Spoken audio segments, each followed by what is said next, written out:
In Iran, they are calling for an escalation in the fighting and for the American blockade to be broken. A storm in the United States.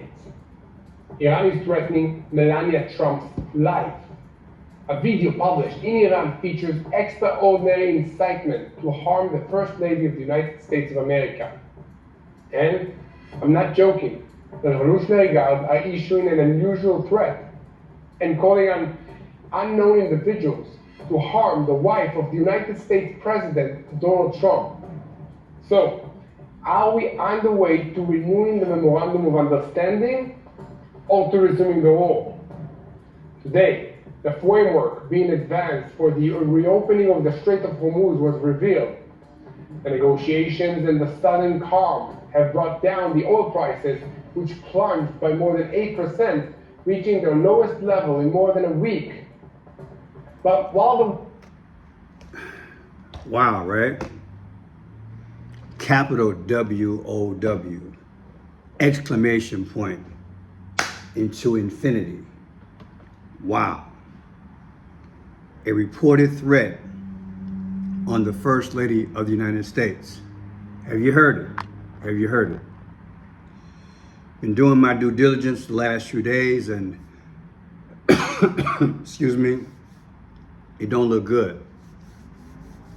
Our regular alphabet news agencies are basically chirping the same old story. Last 36, 72 hours, and then the meeting with Israeli Prime Minister Benjamin Netanyahu, and also the guy from Iran, which I can't get into. But nothing like this. Not even close.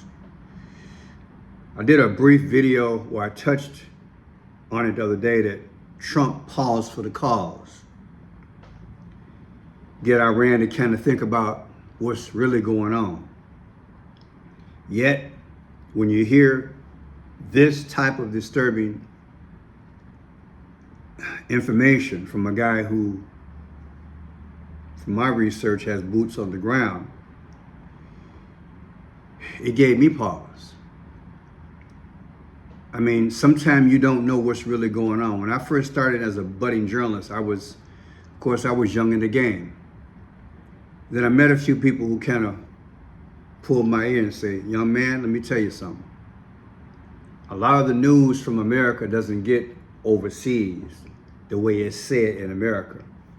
And a lot of news that's from overseas, about the time it's filtered, it's not the same that gets to America.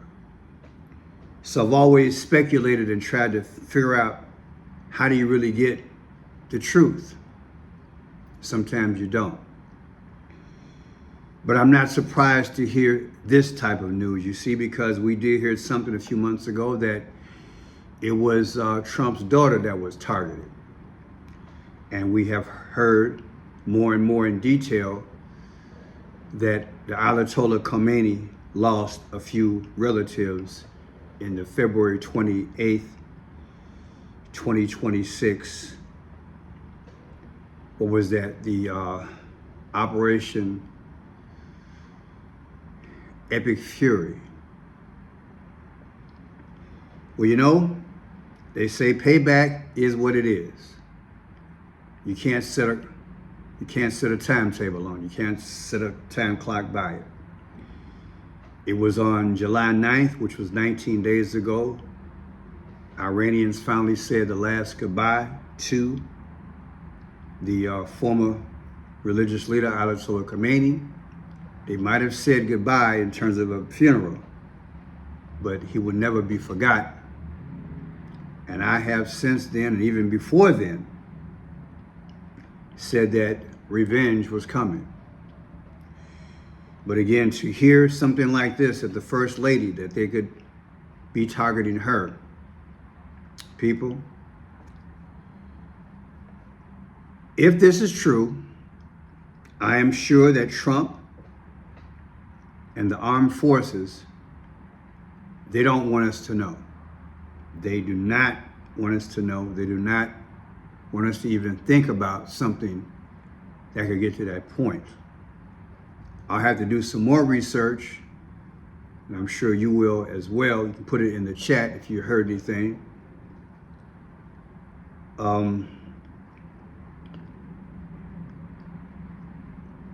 His whole family should be on high alert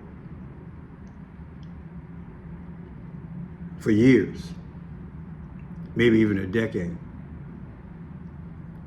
And even after Trump says bon voyage. Now I want to show a few other videos because there is national news as well in relation to this war, this unforgettable war that, in my humble opinion, I don't think the majority of Americans really want. And I think it is a part of the poll taking the last few months that the last time I checked, Trump is in the mid-30s in terms of approval. And so I also hear about this speculation of boots on the ground. And of course, we've heard that before, but I'll let you hear it in this video, and then we'll go from there.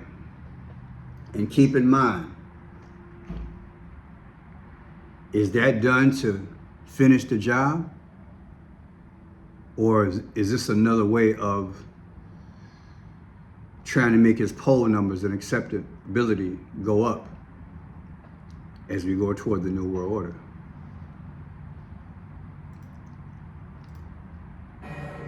Fox News alert the mullahs may have broken the ceasefire, but Trump's giving peace another chance in Iran.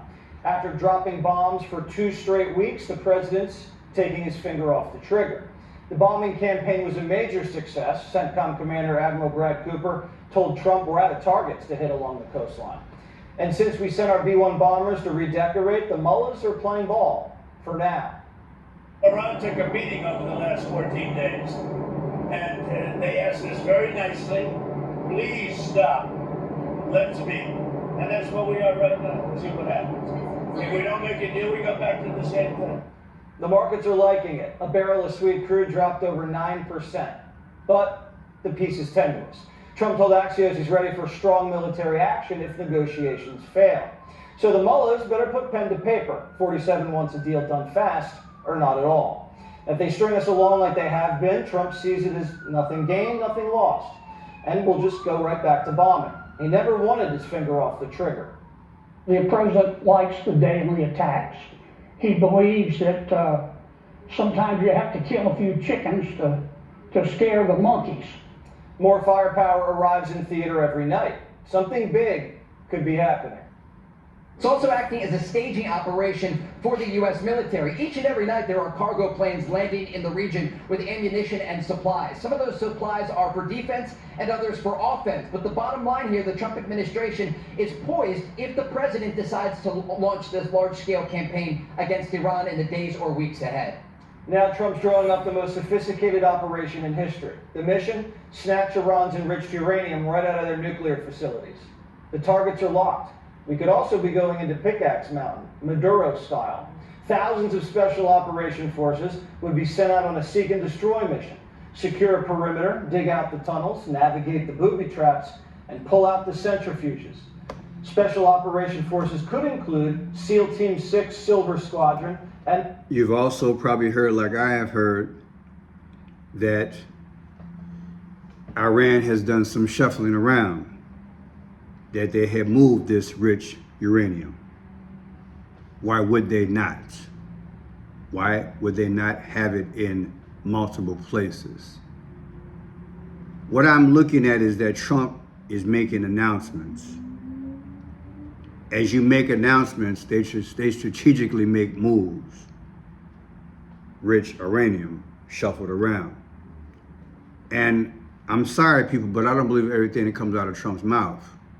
When he says that they're begging for a deal, that they're begging don't bomb us, and then I get other national independent news feeds, it's nothing even close to that type of conversation.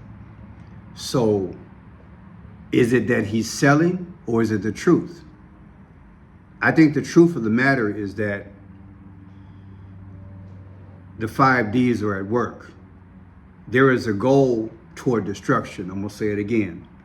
There is a goal toward destruction. I always talk about the 5 C's of the clues, the codes, the colors, the conference time conclusion. But I need to talk again more about the 5 Ds. Delay, deny, debate, derail, then destroy. We're somewhere in the middle. And Trump is delaying this thing because they have a playbook with, I believe, different time schemes on that. And they're trying to figure out which is the best time to do the big one, that is to strike, and then for Trump to leave. You heard me. Because I don't think Trump is going to do the big one. I think he's going to do a big one. I do believe there's going to be retaliation. But I think Trump is to bring us to a pressure point. I said a few months ago, I did a video when I was in the car, and I let you guys know there is a big stock pot of boiling water always on the stove. And the flame many times is turned up high. But every now and then they turn it down a little bit and they simmer. And they feed us the news. And they keep feeding us the news. And they keep feeding us the news. That's the 5 Ds. That's the delay. That's the deny. And then Trump gives it, in that period of time, he gets to run his mouth. But you know, again, as I'm saying, as I listen to him, nobody in their right mind in war is saying, please stop bombing me. I'm going to negotiate. Please stop bombing me. We're going to work a deal. Then at the same time, they're bombing America back in places that we haven't been bombed before. So which is it? Are we making progress? Who decides what progress really is? If you listen to the media, it's just one big ball of confusion. But what's clear to me, and please put it in the chat, what is clear to me is that what Trump is saying about them saying, oh, stop, we're going to make a deal. That's to feed us. That we've got the upper hand and to sell to us. That when they ask for this money from Congress in this bill, we are yippee, yappy, and yahooey 100% behind it, even though the polls say he's somewhere in the 30% range. I want you to really understand me. He's selling and he's delaying. He's selling and delaying. He's selling. He's painting an image. He's telling us how they're speaking, how they're feeling. But reports are not consistent with what he's saying. Understand what I am saying. Now let's go a little further on this thing. Bring it home toward today. To have been positive. Seem to have been positive from all three sides. These were two separate meetings held over the course of a couple of hours or so here at the White House in the West Wing behind me. President Trump first welcoming Ukraine's President Volodymyr Zelensky, who arrived via the side entrance. And no cameras inside either of these meetings, at least no television cameras. A couple of still photographs have been released. Talks that took place, Volodymyr Zelensky seeking more licenses when it came to the use of trying to get hold of and develop and build US Patriot missiles for his war against Russia. The White House saying those talks went well, and then it was over to Israel's Prime Minister Benjamin Netanyahu, who again arrived the same way. Side entrance, no television cameras inside. This, the 8th meeting between Benjamin Netanyahu and Donald Trump of this second term, and coming at a time when clearly both are trying to find a way to deal with the war with Iran and try and get out of the conflict that has now lasted months. It was all smiles inside the Oval Office. The Vice President, the Secretary of War, Secretary of State, Treasury Secretary Scott Bessent also joining in those talks, as was the chair of the Joint Chiefs, General Dan Kane. Earlier on, though, President Trump had fired somewhat of a warning message at Prime Minister Netanyahu, signalling to him he wasn't best pleased with the Israeli leader putting public the idea of discussions around Pickaxe Mountain and the bunker that is being used supposedly by Iran to hold nuclear material. This is some of what he had to say on Fox and Friends. Well, I don't need Bibi to tell me that. Bibi's telling me that because he wants me to stay involved. I mean, I don't necessarily. We have the finest, because of the Space Force, we have the greatest cameras in the world focused on. We know exactly what's going on. But no, I heard Bibi announce that. I said, why didn't you just tell it to me? Why do you have to announce it to the world? I know exactly what's going on at Pickaxe. It's not a big problem. But the meeting went well, Peter, as I said, all smiles, and Prime Minister Netanyahu said it was his best meeting with President Trump yet. Obviously, both leaders in town for the funeral of Lindsey Graham. They're fine. Now, what gets me is this. He and Zelensky go through the side entrance. He and Zelensky go through the side entrance to get into the White House. I guess coming through the front door or going underground wasn't an option. You see, because President Trump usually greets the heads of state at the front door, and he has a photo session, a photo op, if you will, and they shake strong hands and look you dead in the eye, and then they wave at the cameras, knowing the world is viewing this moment. But today, Benjamin Netanyahu,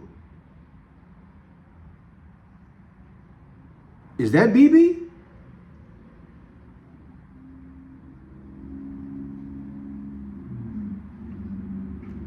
Benjamin Netanyahu enters through the side entrance. I gotta admit to you guys, I had plumb forgot about the side entrance. You know, when you're doing sneaky things, like when you're cheating on your wife or you're cheating on your husband, you go through the back door, you go to the side, or you go to a cheap motel or something like that.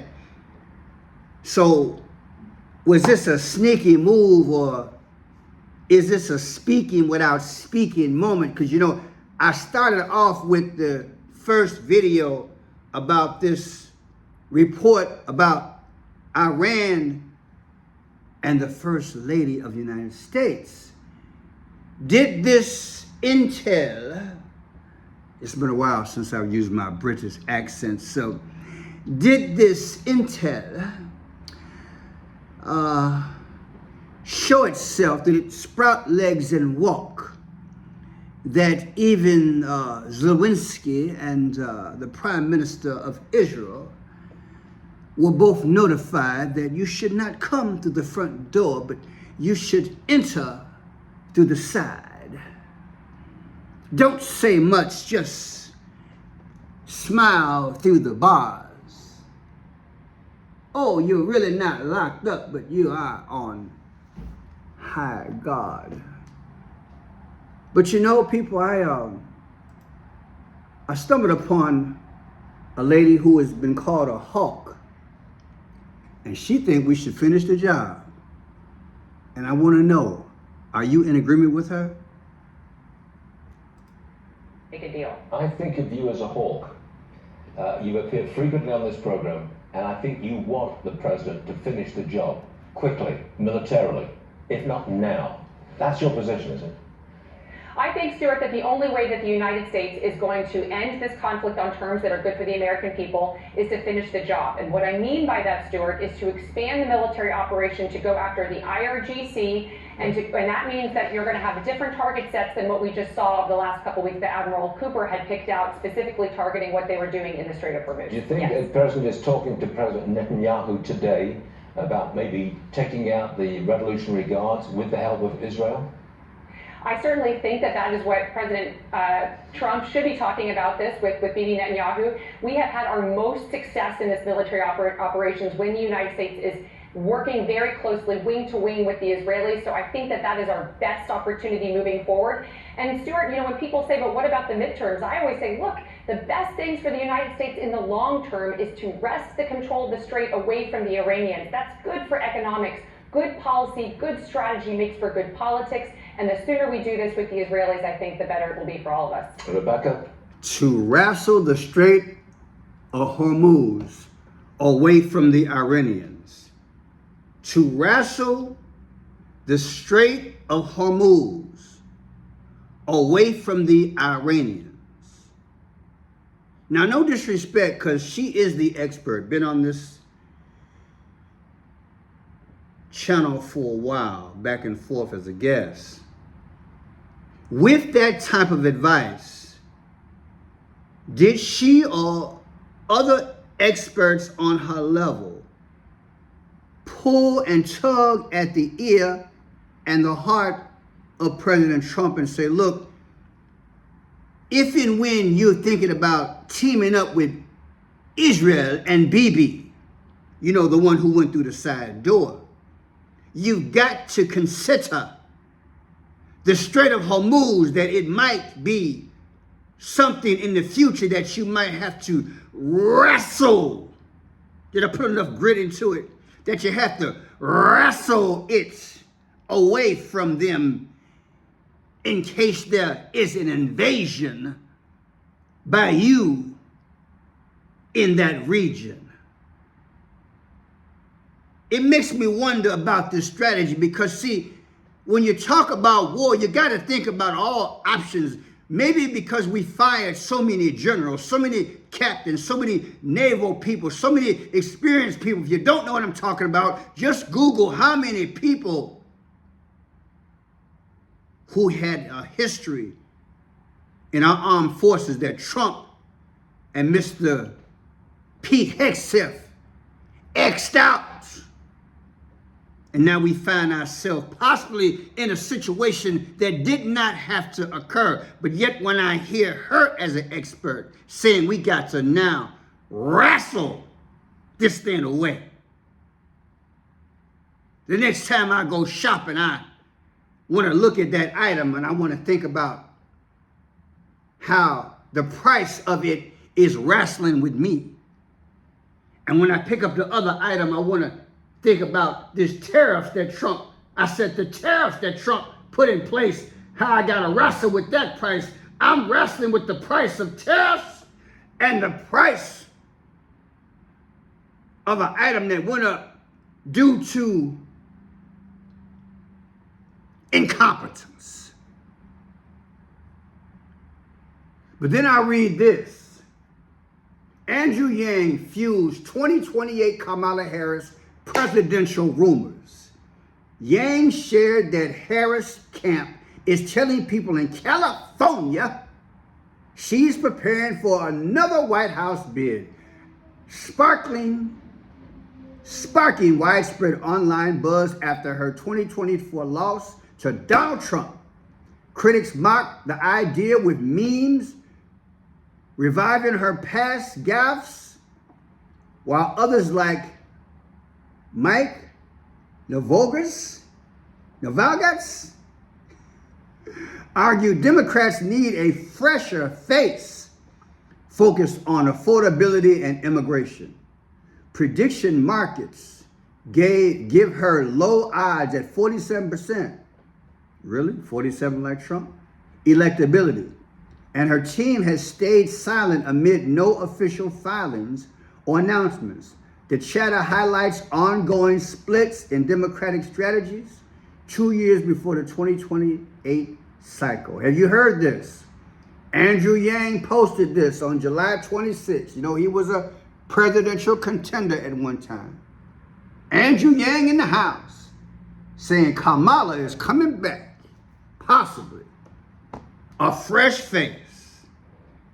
Well, if a fresh face is going to get these prices down, some folks just might consider. But I tell you one thing, this first report got me bugging. Check it out again. A storm in the United States. Iran is threatening Melania Trump's life. A video published in Iran features extraordinary incitement to harm the First Lady of the United States of America. People, if you can help out the channel, I appreciate it. I have Cash App, Venmo, Zelle, and PayPal. Make sure you subscribe. Make sure you hit the bell every day because you know they take away folks here. So I'm asking people to help me. Cash App, Venmo, Zelle, and PayPal. Also P.O. Box. Help me get the word out, especially these last days. Snapshot it. Jesus is coming soon. The exercise in the 5 Ds. I might add a 6D. Tagged on with construction. And it's showing eternal life. Not with Trump or Kamala or Obama. But thank God for Jesus. He gave his life so we can have life. Hallelujah.